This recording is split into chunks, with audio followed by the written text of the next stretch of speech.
You don't need to know who I'm with. We're on a break, she texted at 2 a.m. So I let the break be permanent. Now she's begging me to talk while her break partner blocked her. I remember staring at my phone that night and realizing that for once, I wasn't panicking or pacing or imagining scenarios that hadn't happened yet. Madison has always had this knack for testing limits, for seeing how far she could push before I'd snap. But this time, I didn't snap. I just felt empty and clear, like the room inside me had finally been cleaned of everything that wasn't mine to carry. We'd been together 4 years. Long enough to have habits. Long enough to know each other's coffee order, the way she laughed when she was nervous, the playlist she played when she thought no one was listening. But long enough to realize that someone could be familiar and still be a stranger. The little cracks had been there for weeks. She would disappear to her bedroom under guise of working late, or suddenly need air when I asked if she wanted to go for dinner.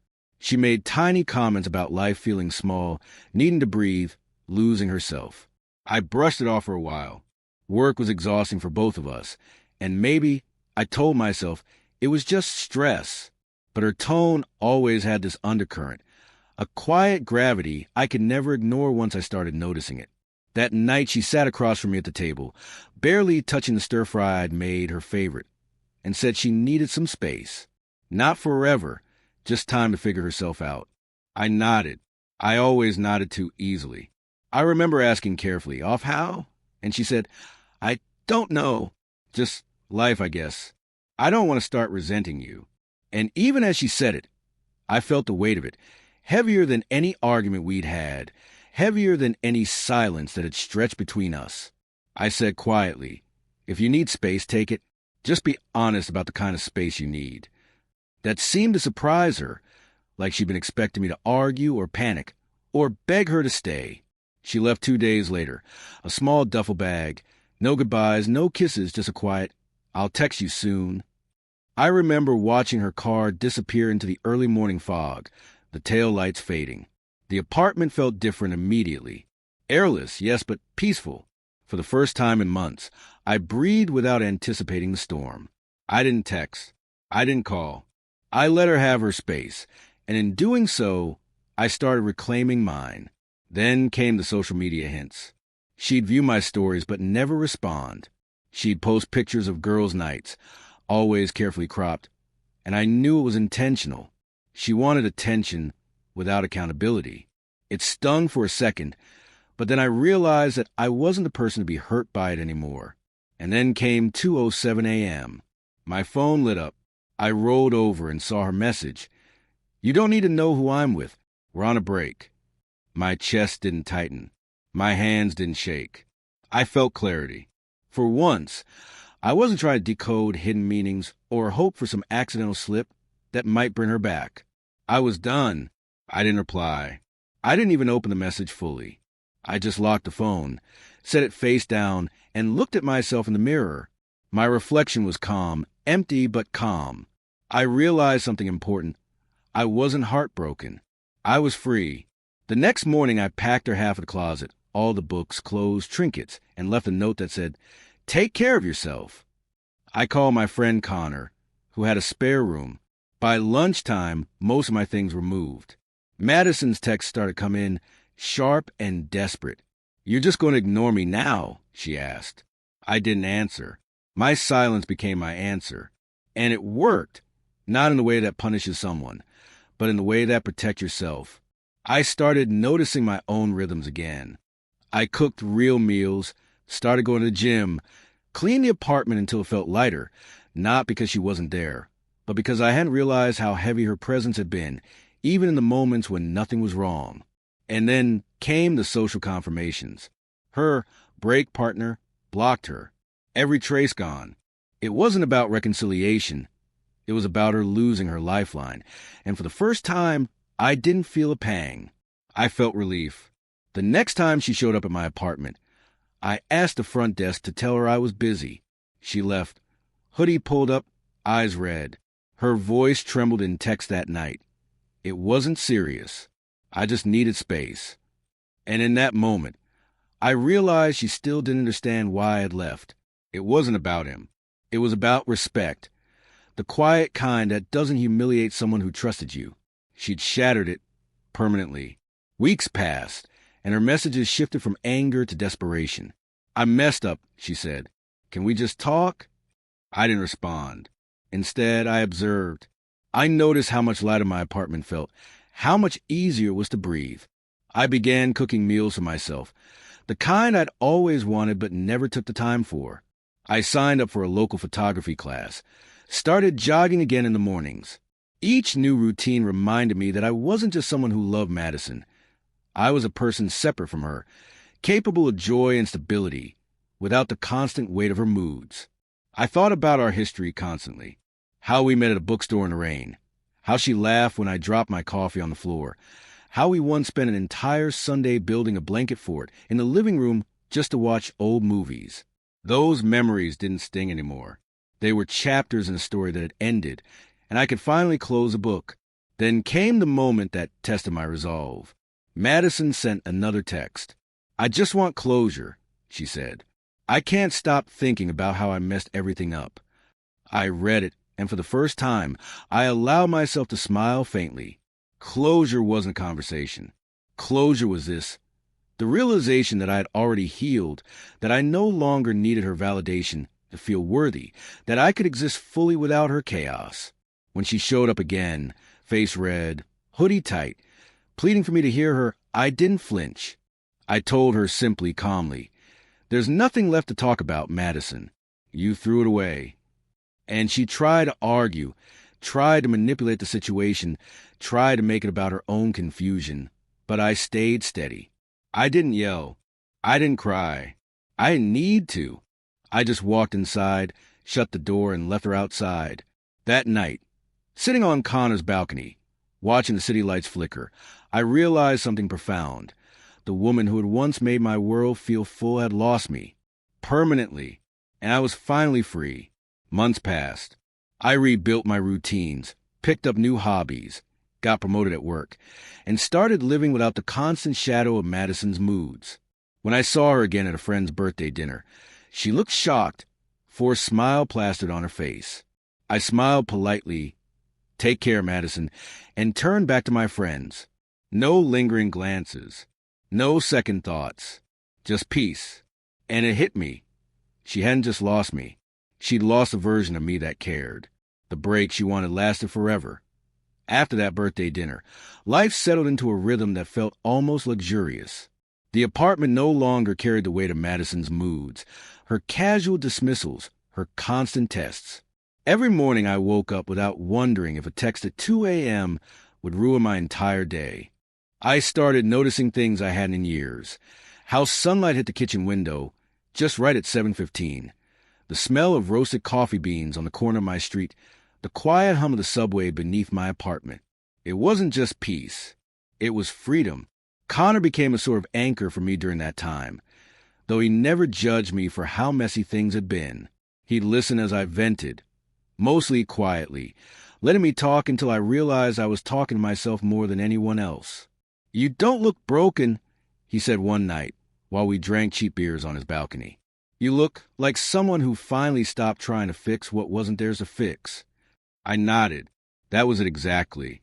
I stopped trying to mend Madison's view of us, stopped imagining how I could have been better, more exciting, more patient, more whatever she thought she wanted.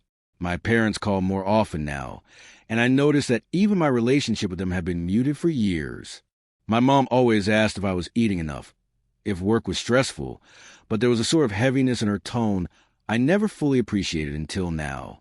I started answering honestly, telling them about my photography class, my new jogging routine, even the small things like making homemade pasta for the first time and not burning it. My dad sent a text one afternoon. "Glad to hear you're doing well. Keep at it. Proud of you." And I felt it. I actually felt proud of myself. Meanwhile, Madison's messages slowed at first, then picked up again, desperate but uneven, desperate but messy.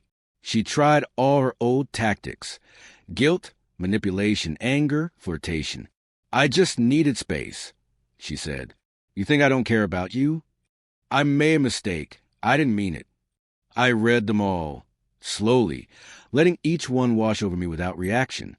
Each text was an opportunity to practice the art of not caring about someone who had long stopped caring about me. I kept a journal too, though I rarely admitted it to anyone. I wrote about mornings, about empty streets, about fleeting moments of self-respect I never realized I'd lost. I wrote about her, yes, but only as a way to catalog her absence that suddenly felt like a gift. There were nights I dreamt about her, sometimes vividly, sometimes just fragments. The laugh she used when she was genuinely amused, the way she would brush hair behind her ear absent-mindedly, the way she'd nudge me when she wanted to watch a movie I didn't want to. I'd wake up, heart racing for a second, and then remember. She had made her choice. I had made mine. And in that clarity, I finally understood that love without respect wasn't love at all. I started talking more with my family. My younger sister, Lily, who had always adored Madison, asked if I'd seen her recently. I said no, and she seemed surprised. "You're okay?" she asked cautiously, like she was waiting for me to collapse emotionally. I realized then that my friends and family hadn't seen me like this in years. Calm, confident, quietly unshakable. And it wasn't arrogance. It was survival. There were still moments of anger, fleeting flashes when I'd see a couple laughing too loudly on the street or a friend mention a relationship problem. But those moments were short, replaced quickly by gratitude that I wasn't tangled in that kind of chaos anymore. One evening, I ran into Madison again at a mutual friend's barbecue. She looked different. Hair dyed lighter, makeup heavier, smile forced. I had a few drinks with Connor first, laughing at the worst barbecue jokes I'd ever heard. And when I finally walked toward the group, there she was. The first thing I noticed was her pause, the brief flicker of recognition, like she hadn't expected me to be unbothered, unflinching. She said, "Hey," softly. I smiled politely. "Take care, Madison," and turned back to my friends. I realized in that moment that she had truly lost me, not just my presence, but my emotional availability, the version of me that once cared enough to argue, to beg, to hope. Weeks turned into months, and I continued my routines, jogging at dawn, photography classes, cooking elaborate meals for myself, sometimes inviting Connor over, sometimes eating quietly alone, savoring the solitude. My apartment transformed too. Madison's framed pictures were replaced with prints I bought, candles I actually liked, plants I remembered to water. Each change was symbolic, a small reclaiming of space that had always belonged to me but had been crowded by her presence. Work became a different kind of sanctuary. I got promoted, yes, but more importantly, I immersed myself in projects, learning new skills, collaborating without the lingering stress of emotional fatigue at home. The office had gossip. Yes, people whisper about the breakup, but I had learned the power of quiet. I let the stories flow around me without being dragged into them. And every now and then, a familiar phrase would echo in my head. "You don't need to know who I'm with." I thought about it often, not with anger, but with appreciation. It was the moment I realized that my love for her didn't require her respect, her attention, her validation. It was a moment I began loving myself in the truest sense. Madison's attempts didn't stop entirely. Texts, emails, even a voicemail or two. "I just need closure," she said. "I can't stop thinking about what I did." I didn't respond.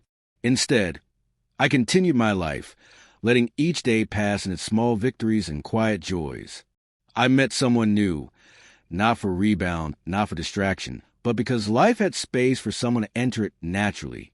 Her name was Riley, a fellow photography student who laughed easily, never overanalyzed my past, and shared my quiet love for city mornings. We spent hours walking around neighborhoods, capturing light through windows, talking about books, music, life. Madison existed only as a memory now, a shadow that didn't haunt me, but reminded me of how far I'd come. There were moments of nostalgia, fleeting, when I would see a song we had loved or pass the corner cafe where we had once argued over nothing. I'd smile softly, shake my head, and keep moving. One rainy Tuesday, Madison's text came again. Short, fractured sentences. "I made mistakes. Can we just talk?" I read them while making coffee, listening to the rain, and felt nothing but a serene patience. I didn't reply. I realized that my peace was more important than revisiting her chaos. And life kept moving. My sister called, laughing about her own dating disaster. Connor invited me to a concert downtown. Riley and I found a tiny coffee shop tucked away behind a bookstore, a place we claimed as ours. Every new memory, every small joy, was a brick in the wall I had built around myself, not to keep people out, but to protect a version of me that had learned, painfully, that love without respect is no love at all. And Madison faded, slowly, like the last echo of a storm. Her messages became rarer, her attempts desperate, then absent. The world moved on, and so did I. On a quiet Saturday morning, I walked down the street I used to share with her, past the apartment we had rented together, and I realized that I felt nothing. Not bitterness, not longing, just a calm, deep satisfaction that I had survived, that I had healed, and that I was finally living for myself. And in that realization, I knew the truth. Love is not about possession, control, or constant proximity. Love is quiet. It is respect. And sometimes the kindest, most loving thing you can do for yourself and the person who no longer belongs in your life is to let go fully and never look back. And I hadn't, not once.